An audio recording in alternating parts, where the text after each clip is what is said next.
All right, so let's get started then. Thank you so much for joining us today for our town hall webinar, Financing, Not Fundraising. We are really happy to have the opportunity to open these Encore Fellowship Network webinars this year to the Encore community as a whole.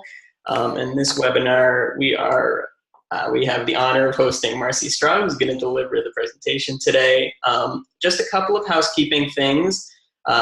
This webinar will be recorded, so you'll receive a link to the presentation after the webinar if you want to watch it again or forward it to your friends.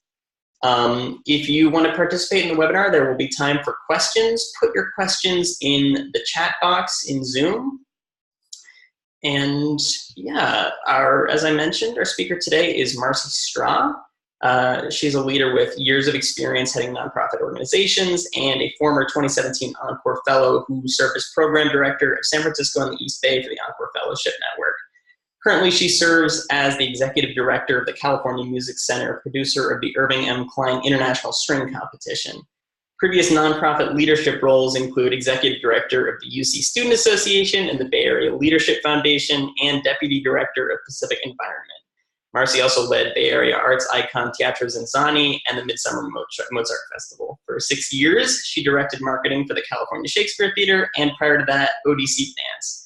In a previous reality, Marcy directed West Coast sales for several luxury cosmetics brands before starting her second Encore career as a nonprofit consultant.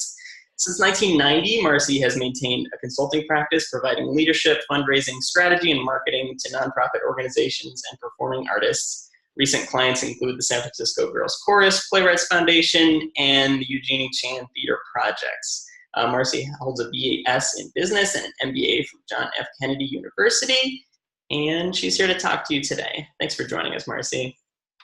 Thank you, Duncan. It's great to be here again. I'm really excited to share some of the things that I've learned, mostly the hard way, in my many years of working in the nonprofit sector and either as executive leader or resource development, being involved in resource development for nonprofit organizations. And what I wanted to share with you today is maybe helping all of us shift our thinking a little bit about sort of traditional approaches to what we call fundraising or development, and begin to recast it as financing, not fundraising. Just as those of you who have come from the nonprofit sector have been used to financing your company's work and your company's growth. Nonprofits too run much more parallel to that than you might realize, and they too need financing. And if we only silo it as fundraising, we're missing out, I think, on some of the success factors that we can embrace. Next slide, please. So securing funding obviously is one of the most important things, if not the most important thing, to operate your charity. And it's relentless. Money doesn't grow on trees. And if we don't acquire it, we are not able to fulfill our mission. And as I note here, honestly, there aren't magic answers. There's no magic bullet, no one way to do it. But there are some strategies that have really emerged, I think, pretty much over the last decade to enhance success. But it's a team effort, not just by the staff team, but also by the board. And as you know, in your nonprofit work, mission matters. Your mission, all roads lead back to the mission. And without revenue, you cannot fulfill it. So you truly are inextricably intertwined with the mission when you are developing resources for the organizations. And this is something that I truly believe charity should be absolutely proud to ask for money, because the more money means you can do more good in the world. And what's better than that? Next slide, please. This report is something that comes out every year from Giving USA. The 2018 report's not going to come out until June, but this is just a fun infographic that you look at your leisure that tells you a little bit about where funding and charitable giving has come from. But the big takeaway here was that for the first time ever, charitable giving in 2017 in America exceeded the 400 billion mark. Just a couple of quick factoids to point to. Giving by individuals was up 70% in 2017. And then the next tier, giving by foundations, is way down there at 16%. And corporations are kind of bringing up the rear at 5%. So truly individuals, and this should shadow what I'm going to tell you a little later on, individuals are truly where the opportunities are in terms of charitable giving. The 6 largest subsectors all grew in 2017, but growth rates ranged really, really widely, as you can see. The top ones are religion, education, human services, and then giving to maybe founder-advised funds or to institutions, foundations themselves. But this is a fun one. Take a look, and I believe I give you that website at the end. Giving USA is a really great treasure trove for kind of overarching trends in the industry, and just to see where giving's going and how your sector measures up. Next slide, please. So what are we going to go over today? Understanding a little bit about funding in the social sector. For some of you who are veterans, this will be old hat. For those of you who are new to your nonprofit roles, this is just giving you kind of a very top level idea of where the money comes from, a little bit about strategy, and my favorite, appreciating development work. Why it's important, what it means in your organization, what are some of the challenges, and then we'll leave room about midway and at the end for a Q&A. Next slide, please. So what do I mean when I'm saying financing, not fundraising? Really, and this is for the entire sector, we need to really think about a financial strategy just as a startup or venture capitalists or any company thinks about what's our financial strategy to achieve our goals. So must nonprofits. Magical thinking doesn't fly in a nonprofit as much as it doesn't fly in the for-profit sector. And we have to really break out of the view that traditional fundraising, which is individual donor appeals or events, grants, are going to completely fund all our activities. We have to think more broadly, a broader spectrum of different places where we can generate revenue to create the social change that we seek. And that means creating a financial strategy, aligning our money and mission. What does that mean? Aligning money and mission, it doesn't mean the fundraisers are all over in a mysterious part of the building doing their work and the program folks or the client-facing folks are doing their work. Those two are aligned and they are intertwined. Both are important in order to create health and a healthy sustainability for the organization. All elements of a nonprofit's operations, including the money-making ones, are fully integrated and fully recognized and on equal footing in healthy organizations. Finding individual donors is that infographic a couple slides back shared. Individual donors are probably the single greatest opportunity for you to develop not just monetary support, but ambassadors in the community and the sort of ambassadorial support that you need in order to do your work. Developing a message of impact is going to be really, really key to being successful at financing. What is the social change that you are trying to achieve versus what your needs are? Those are two different things.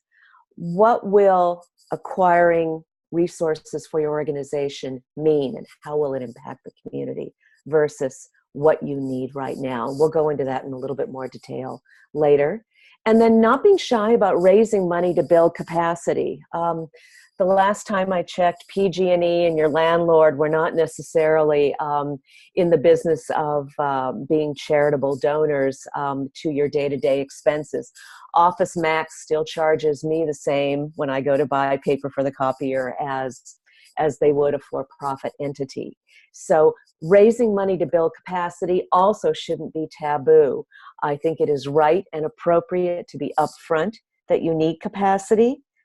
not just for the direct services, but for the infrastructure that support and make those services roll. Exploring new types of money, other kinds of financial vehicles.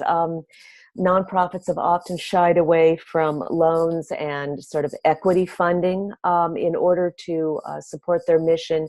And though we won't go into it today, there's a lot of information and discussions and kind of roadmaps out there on private, public, or private nonprofit partnerships, again, in order to further your mission. Evaluate your earned income. What can you do that actually is earned income? It's not right for every nonprofit, but it's worth exploring and analyzing those opportunities as they come and being open to revenue generation outside of sheer contributed income. Calculating your net revenue. We'll go into this in more detail. And this is, for those of you in the for-profit sector who came from finance, pure and simple, this is what's your ROI? What is your return on investment? And what nonprofits tend to do is undervalue staff time in terms of it being an investment in what you're doing to garner resources and revenue for your organization. And you got to be a little more ruthless about this than maybe you have been in the past. And then those of you from the marketing sector will recognize this one, moving from push fundraising and marketing efforts that force your message kind of like scattershot on innocent bystanders, and pull efforts that bring interested donors and prospects to you through more targeted messaging. And then finally, and this also segues into, and I'll talk briefly about ethics, getting real, being really honest with your donors. I'd love to say that I have made up this punch list, but Nell Edgington's Social Velocity series, and she's on the interwebs, is a great treasure trove to talk more in detail about each of these strategies. Next slide, please. So what is nonprofit revenue? Where does it come from? Three big buckets for most. Philanthropy, which is just charitable giving. Foundations, which can be private foundations, public foundations, family, donor-advised, smaller foundations. Individuals, corporate funding, which comes generally from two buckets, marketing and usually their philanthropic arm. Federated funds, such as the United Way, the Victims Recovery Fund, for example, here in California. And then finally, government grants and contracts. And at the end of the day, all government grants actually are contracts. They're in essence fee for service, and they are generally reimbursable based on actual evidence of expenditure. So they differ a little bit from, say, a foundation's grant. And then, as we mentioned earlier, earned, which is fee for direct service from a client or from a particular group. And then cause-related marketing and commercial ventures, partnering with a for-profit entity. Next slide, please. So a fundraising strategy versus a financing strategy, something y'all are probably very familiar with, our traditional fundraising strategy. Individual donations, foundation grants, corporate contributions, bequests, which is a polite way of saying when someone dies, they leave you money. Employee match programs, and then the funding programs, say, of other institutions. Tuitions, ticket sales, application fees, memberships, a la both KQED and KALW here in the Bay Area are doing their fundraising pitches right now and entreating you to become a member. The membership model is very strong also in the museum world. Subscriptions and government fee-for-service contracts are examples often of earned revenue. If you don't do the work, you don't get the money. But an integrated financing strategy looks really broadly at the whole spectrum of your support and combines both earned and contributed. And it looks with a very clear eye at your dependencies. And we'll talk more about this later on each of these aspects of your revenue strategy. Next slide, please. So what are some revenue generating activities? I put them into two buckets. Some are ongoing, and some are what I call episodic. They don't happen all the time. Ongoing are what you might be familiar with as annual fund appeals. And for many organizations, those seem to be almost constant. And for others, they happen, say, quarterly or monthly, twice a year, or what everyone's familiar with, that last big push where many, many nonprofits earn most of their contributed revenue from individuals, that end of year appeal. Foundation grants, which happen on a cycle determined by the institution itself for which you apply. Sales and fees for service that you provide to your community or your client group, or you are contracted or subcontracted to provide your service to whomever your client or your constituents are. Endowment or investment income happens as it happens, and those revenues, hopefully, and hopefully not those losses, are posted on an ongoing basis. And then online, which is probably the fastest growing area of ongoing revenue generation, is ongoing online appeals, primarily through social media. What's episodic? A planned giving ask. You're doing a really special push based on your analysis of your donor base. And maybe they're not getting any younger, and you think that this is a really good time to talk a little bit about asking them to consider you in their will. You're not going to do that all the time, but that is a strategic ask or an endowment campaign with key major donors. A capital campaign. You want to build a new building. You want to buy a new building. You want to acquire a bunch of new equipment. That's a capital campaign. Again, that doesn't happen all the time. Events are episodic, when you're going to do something special. A crowdsourcing campaign. Again, a new aspect of the burgeoning online fundraising world. Those are episodic. You don't want to create donor fatigue by always having one up there. You want to make them special, give them urgency, and give them a time limit. And then finally, emergency appeal. Something horrid's happened. There's been a tornado. It's taken out your building. There's been a fire, or something has happened in your nonprofit's world that you're going to put out an emergency appeal for. So those are the two main things to think about. What's most striking, obviously, between the two: ongoing is building more dependable support. Episodic, you cannot plan new programs or new things on that, with the exception of a capital campaign where that money is restricted. Otherwise, you are setting yourself up for a bit of a boom-bust cycle. Next slide, please.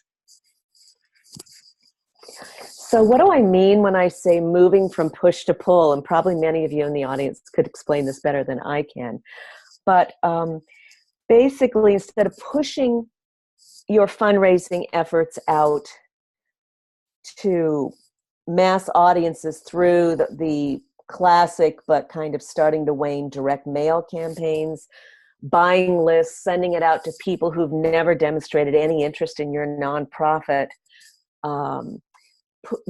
Pull efforts are open, they're inviting. You aren't looking for a needle in a haystack, but simply you got to be yourself. You are not mass marketing the charity. Your message isn't going to resonate with the general public.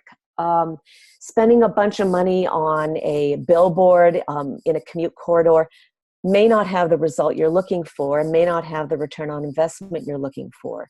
And push efforts, increasingly, the more we study them, they're controlling and they're controlled. They're super time and resource intensive.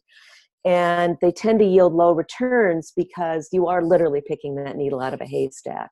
And in fact, in the sector, a 2% direct mail response is considered really, really good, which is kind of crushing when you think about how many you might be sending out. But pull efforts, do they require you to be more strategic? Do they require you to be more thoughtful? Do they require you to tap into both your networking, your existing donors? Yeah, because you're going to find prospective donors who share your values as a charity and believe in the change you're trying to create. You're trying to find prospects whose values already intersect with a community need that you are uniquely positioned, and again, to borrow a for-profit term, your core competencies, your value proposition can solve. And instead of sending out blanket invitations, say for a big gala to a bunch of people who are interested in, say, the food and entertainment and the theater of the thing, start holding, for example, smaller, more intimate, mission-focused occasions for current supporters to bring friends in to learn about the charity, volunteer, and then get involved. I have a board director, to give you a quick anecdote, one of my youngest board directors, and she's a techie at Salesforce. And she threw a dinner party for her fellow techie friends at her home a couple weeks ago. And after some wine and good food, gave them her elevator speech and her pitch about what we do, and asked them right then and there to contribute, which they did. And I consider that really successful because she pre-qualified her guests and felt that they would be open and willing to hear the message that she had. So that's kind of the difference from push to pull. You're looking for that sweet spot where community need, a donor's values, and your core competencies all intersect. It's like dating. Don't go after the prom queen, if that's, that's not really, that's not really within your orbit. And so moving from push to pull is going to be one of the most significant shifts you make in your thinking and how you approach this. Next slide. So I like the word development better than I do fundraising, and here's why. Fundraising is very simply, it's soliciting and gathering contributions by requesting donations. It's transactional. I ask you, you give.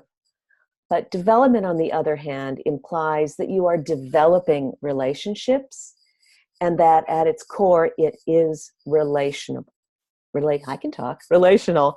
And relationships are what truly drive organizations and bond them with their greater community. And I probably don't have to get a poll here, but guess which one's key to long-term organizational stability? Next slide, please. You got it. Next slide. So I'm going to pause just for a quick moment now and see if there are any questions on this sort of first bit that I've covered so far. I did get one question, Marcy, which was more of a question for me, which is whether you'll be able to get the slides after this webinar. And the answer to that is yes. We will send them out alongside the recording afterwards. Neat. Great. Thank you. Well, let me move forward. We're going to talk a little bit about what I call the aligned organization. Let's go back to that slide, please. Oh, sorry. Thank you. No worries. No worries. What is an aligned organization?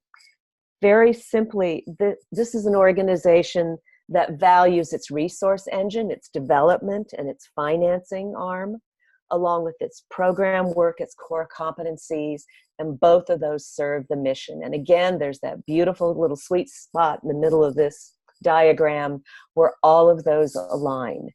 When an organization is not aligned, and you might have seen this, some of you, it's where the charity's strategic plan only contains goals for program delivery. What are we going to do, which is your mission, but doesn't have a strategic plan for how to finance that delivery, which is pure and simply the money.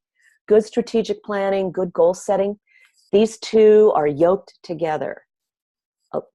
Pursuing your program goals to achieve your mission and being able to finance that so you don't get, as I like to say, ahead of your skis. Now let's go to that next slide. Just a quick overview of some of the development roles in an organization. Numero uno is the public face of the organization, the executive director, the CEO. If you're in an arts organization, it might be the artistic director. And these are the standard bearers. They carry the mission on their sleeve and in their heart. And they are often the primary spokesperson and face. The board, however, are your community ambassadors. And by that, they open doors, they cultivate, they introduce. They are best aligned to make peer-to-peer asks to their network. And depending on your board, they convey prestige in the community and give your organization its gravitas. And often this is as simple as, well, if so-and-so sits on that board, it must be a valuable organization. I will give it a second look. Internally, your development team, and what I call relationship managers. And these are the folks who have the most face time with your donors and your board and your institutional funders, and what I call the choreographers, the people who do the really hard work of planning and budgeting, creating the materials. Everyone executes, everyone is accountable for achievement. And then the rest of the staff, just because you don't have development on your business card doesn't mean that you aren't part of the development team. You support the efforts. Every contact you have with an external person, you are acting as an ambassador and you're a connector to the organization. So you're important no matter who you are as an ambassador and potentially a development partner for the organization. Next slide, please. So aligned organizations thoughtfully plan and they execute their plans. And the first part of any good plan, frankly, it's assessment. You've got to be able to assess what your budget realistically is. What are your needs versus opportunities? Setting a goal, making a plan of action, smart financing, like anything, you create a year-round activity calendar and you marry that to a year-round budget. You don't want to surprise yourself or the recipients of your program delivery. And then building individual relationships. You have to cultivate those prospects, build lasting individual relationships, be high touch proportionally with those who are most important to your organization, engage and also involve. Let them feel there's a place for them, however small it may be. Allow it to speak to what their particular superpower might be, how they might want to get engaged. I sit on a board where, while my financial engagement and my ability to attract perhaps other major donors is limited, but I cook for their artist retreat once a year. That's kind of part of my gift back to them. So finding out how people want to be involved with your organization is also key. And then meet people where they're at. You have to kind of flip the lens. It's not about you and your charity and what your charity needs.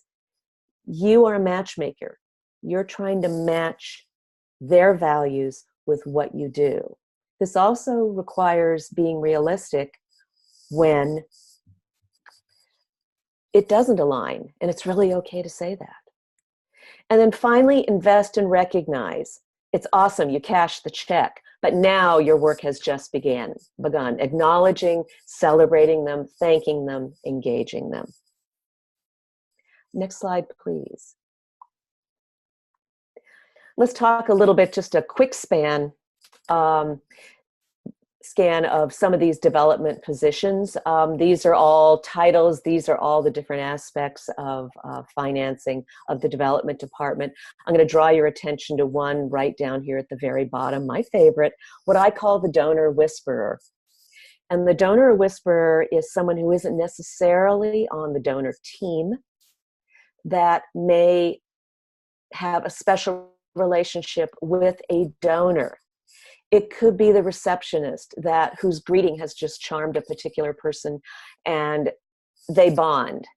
And it's your job, if you're involved in fundraising, to find out what ways through that person you can draw this particular donor more closely into the organization and give that person who has caught the ear or the eye of a particular donor the tools, the talking points, whatever it is, to be effective in their role. Next slide, please. So I'm going to go through this slide, and I see a couple of questions that I'm going to pause and answer because they're good and they're timely. What are the elements for success in this work? And those include establishing your credibility, and that's winning stories and sharing impact. Not as much sharing the need, but sharing what the results of your work create. Humanizing the work, developing anecdotes, sharing the obstacles you've overcome, sharing successes, and also not being shy about sharing your passion and dedication. It's really okay to wear your heart on your sleeve. Communicating the need. And again, these all intertwine, as you can see. What's the human impact of your work? What is the value? What values does this articulate? What social need or crisis in your community does this solve? And then making the ask, emphasizing, and it's an investment rather than what you need right now, and inviting their support. I'm going to pause and answer a couple of questions I see here on the board. One of them is asking, can you comment on the rise of donor-advised funds and how to get access to those funds as a nonprofit? That's a great question. Donor-advised funds are very simply funds that any of us, you, me, any of us, can establish generally with an investment firm, Vanguard, Fidelity, Schwab, are three that come to mind. And that is you as an individual. You dump a chunk of change into the donor-advised fund, and that money is actually, if you will, it's no longer yours. You're advising the institution to grant it to organizations of your choice. So how do you get access? You don't get access through the institution. It is the individual. So note very carefully as donation checks come through, you will see maybe a check from Schwab Charitable Fund on the advisement of John and Jane Doe to where the need is most, and here's how you acknowledge them. That is a donor-advised fund. They have chosen to make a one-time donation, and they can, of course, add to it into a fund that they can no longer access, but can only distribute to charities.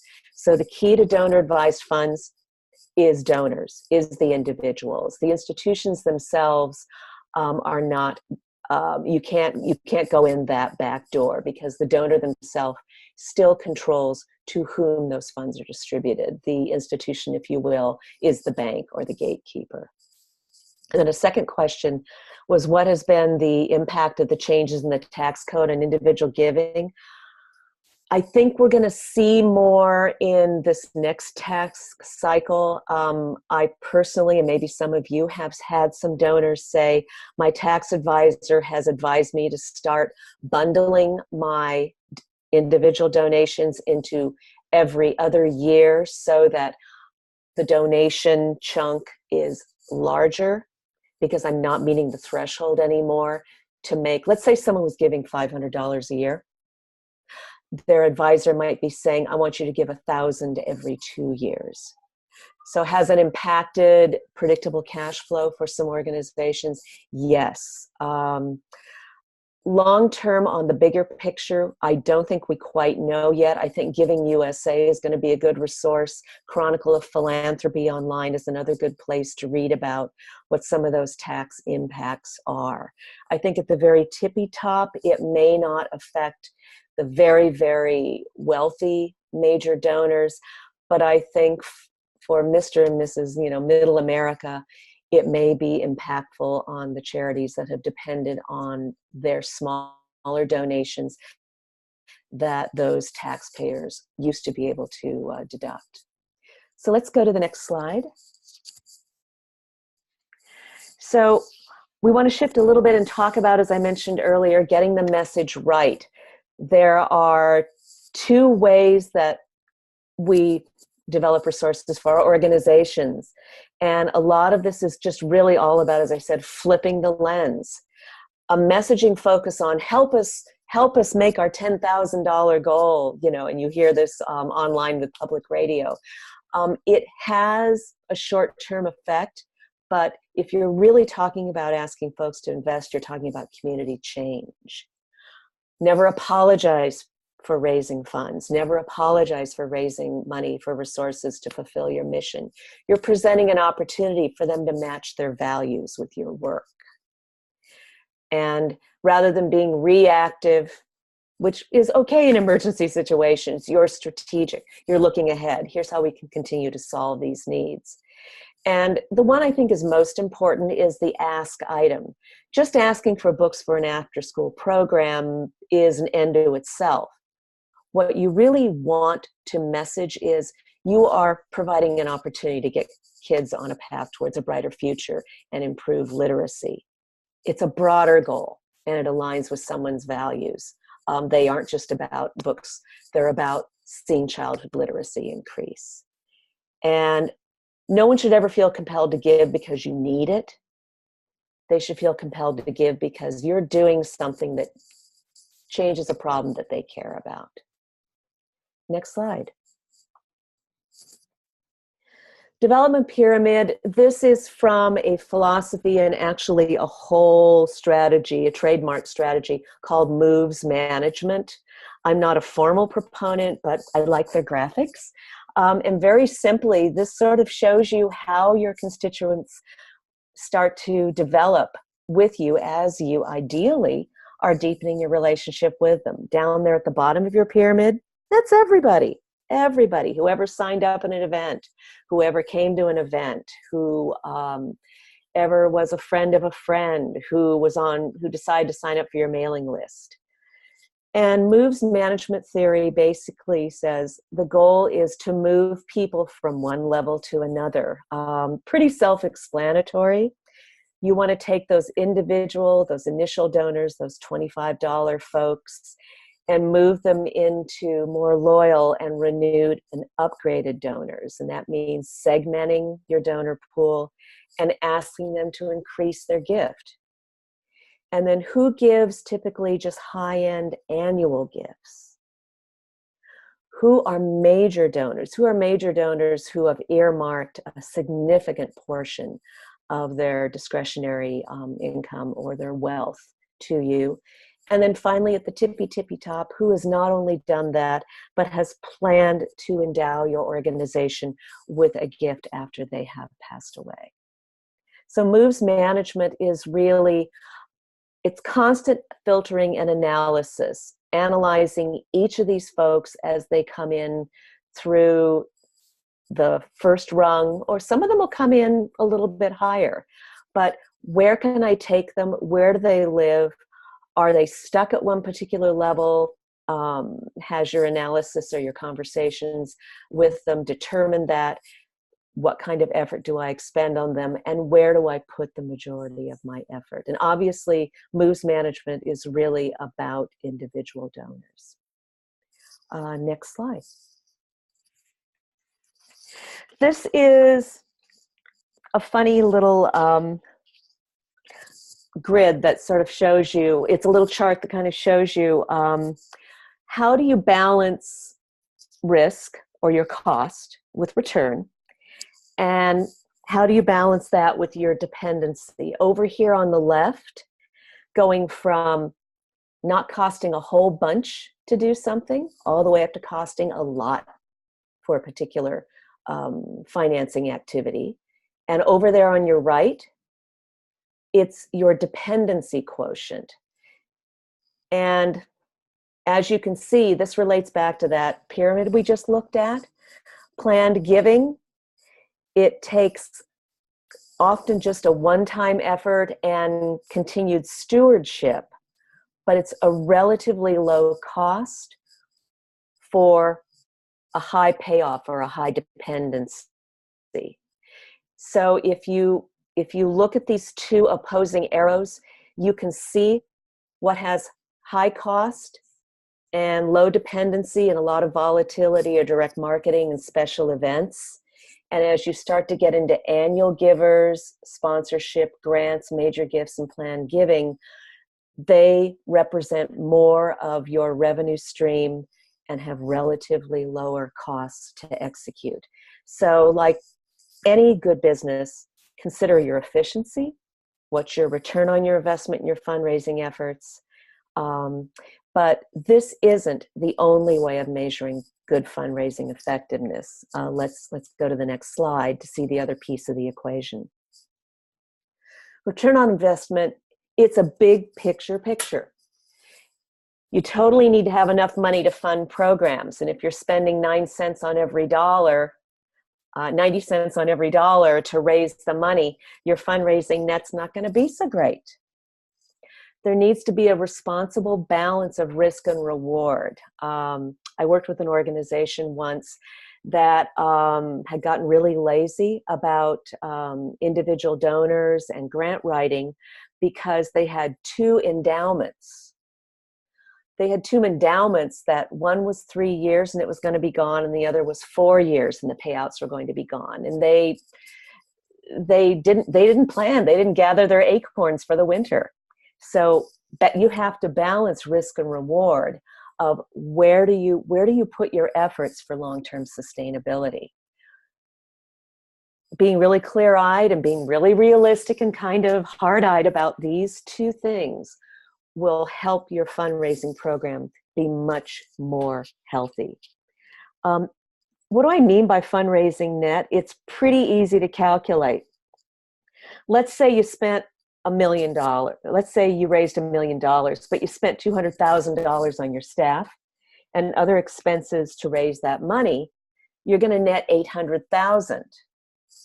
But let's say that you did a fundraising event and you raised $50,000, but you spent $40,000 and you didn't account for staff time.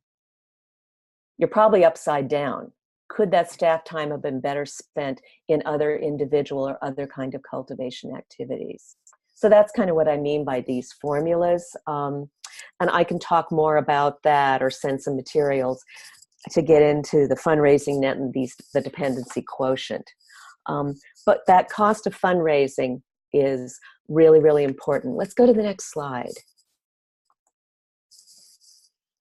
So measuring social impact, which you've seen me hit on in terms of our messaging earlier, why measure it? Because this measures what your delivery is. What's the payoff for your value proposition? What's the value you're bringing to your constituencies, your clients, your beneficiaries? And quote good old Peter Drucker, if you can't measure it, you can't improve it.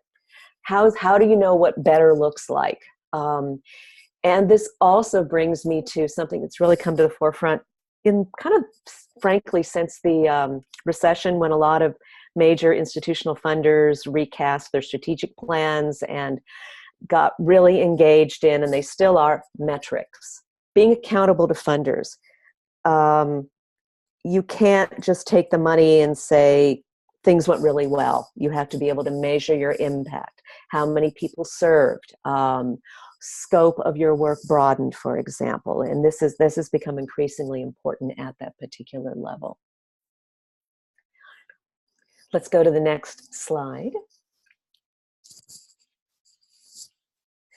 Let's talk a little bit about some of the challenges in development. These are some myths and some old habits that I'm hoping can help move you from classic fundraising to financing.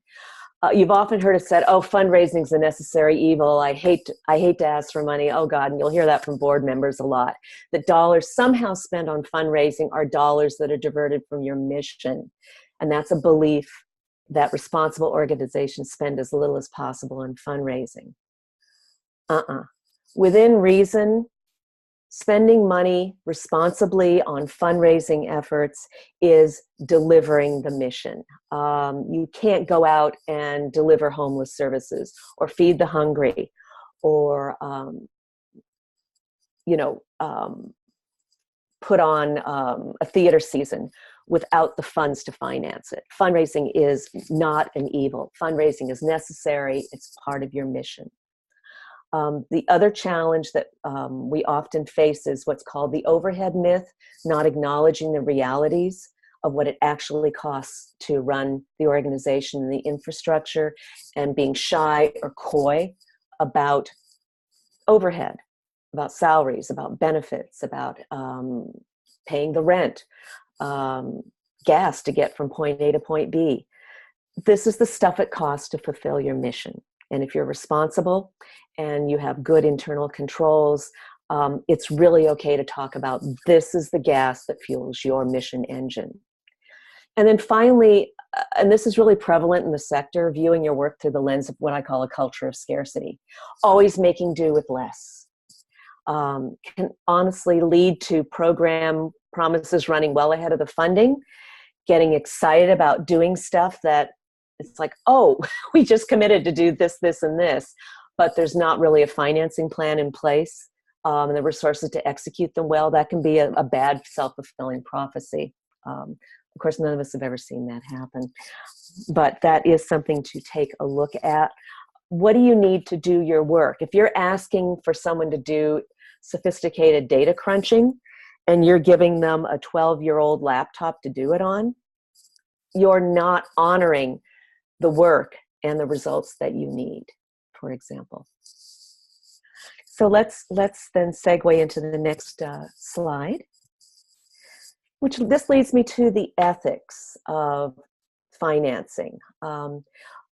We are bound ethically and legally to use the funds that are given to us as directed by the donor, whether it's an institutional funder or an individual. And most of you would know, for example, about the phrase general operating support. That means use it where the need is greatest. We all love general operating support, but sometimes there is a donor who says, I only want to fund X, or I only want to fund Y.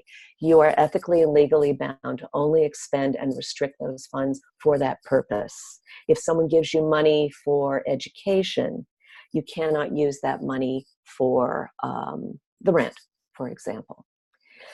And then compensation, just very, very quickly, traditional commission-based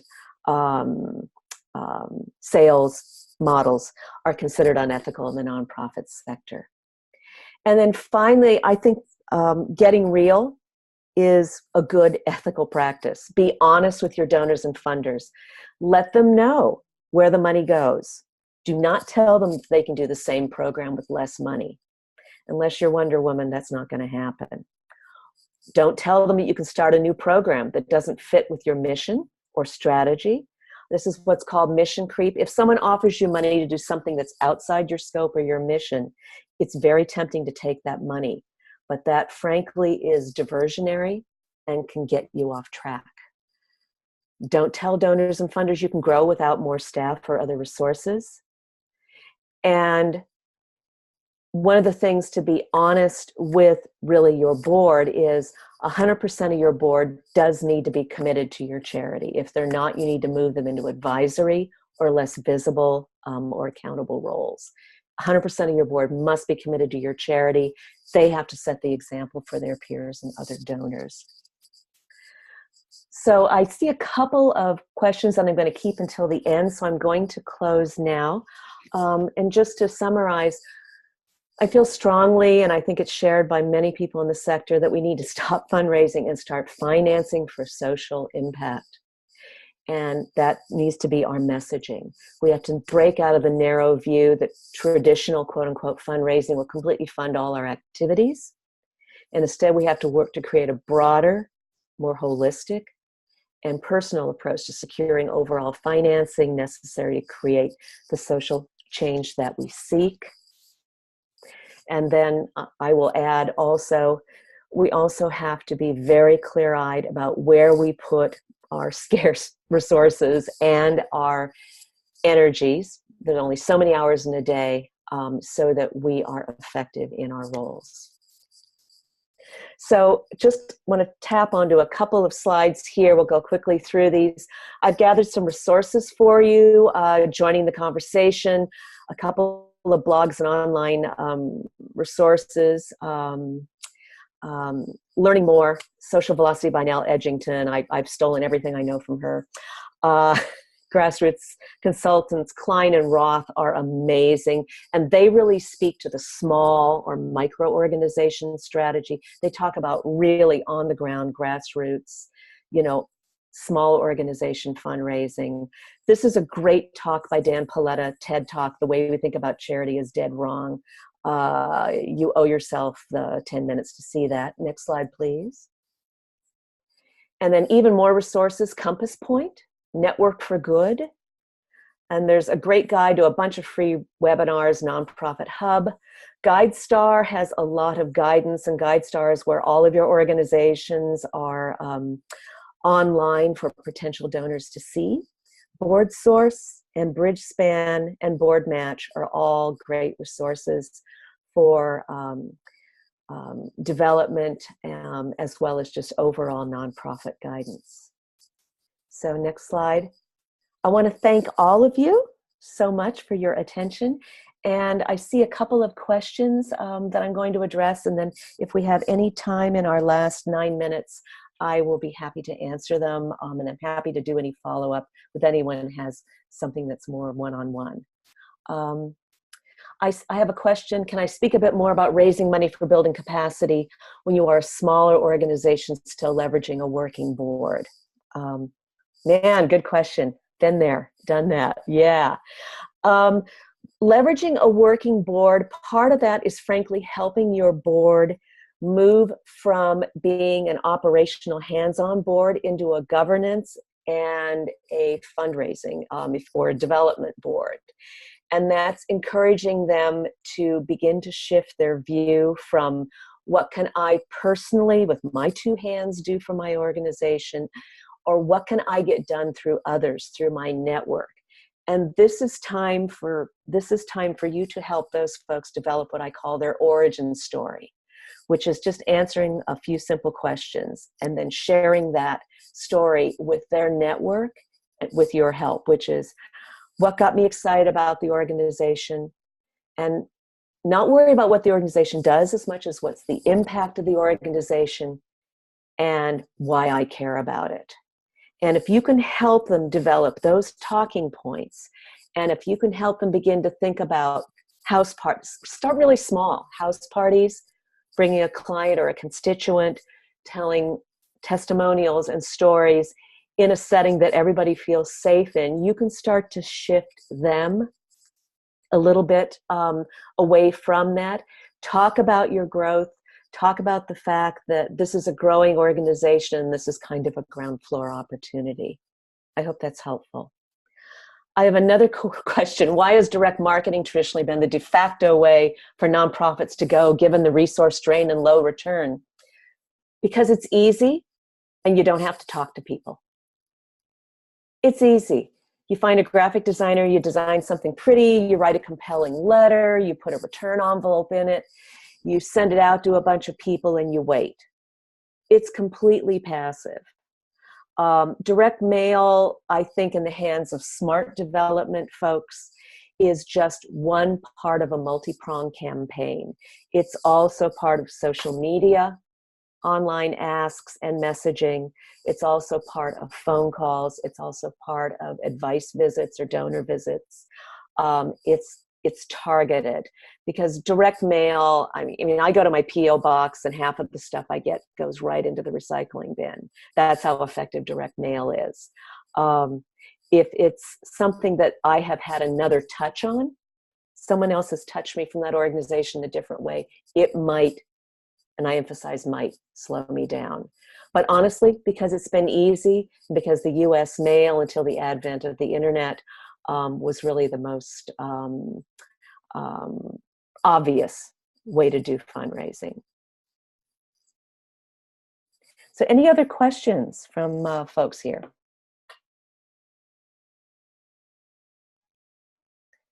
I don't see any more popping up. So we will make these slides available.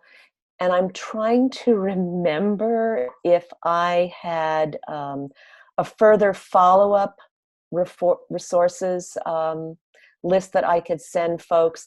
My email is on the front slide. I'm really happy to take questions. I'm a bit of an evangelist about this, and I believe so strongly in us expanding our thinking on how to proudly ask for the resources to fulfill the mission that we all care so much about. So thanks for all of you for the good work that you're doing as well. Thanks again. Marcy, it looks like if you have time, we got one more question in the chat box. box. Oh, we sure do. Okay.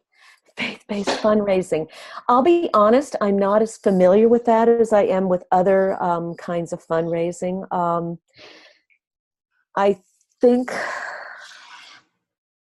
I think there are some limitations. If you email me, I can share with you what I know about it and perhaps point you to some resources that are more authoritative than I. Yes. All right. Thank you so much, Marcy, for delivering a really fantastic presentation. And thank you so much to everyone for joining us today. We're going to be holding more of these webinars throughout the year.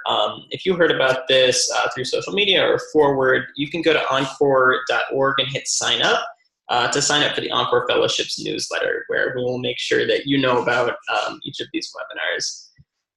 So I think that's going to do it for us today. Thanks again. And thanks to Encore for doing this work. It's really invaluable. Thank you. Bye-bye. Bye.